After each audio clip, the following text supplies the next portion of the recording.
People who got stood up. Why did your date leave? I was on a first date with this girl I met online, and everything was great until I told her about my job.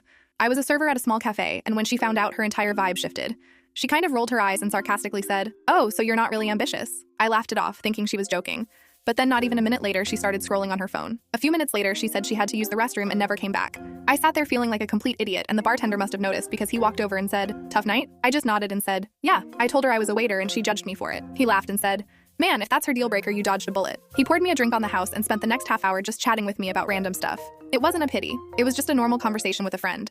By the time I left, I felt way better. The bartender gave me a fist bump and said, "You'll find someone who cares about you, not your job." A few weeks later, I went back to that bar, and guess who I saw? The girl. She was with another guy dressed to the nines and clearly trying to show off. The bartender saw me and gave me a little grin. He leaned over and said, "I got you," before heading to their table. I don't know what he said, but she looked mortified and stormed out. Her date just sat there, totally confused. The bartender came back and winked at me.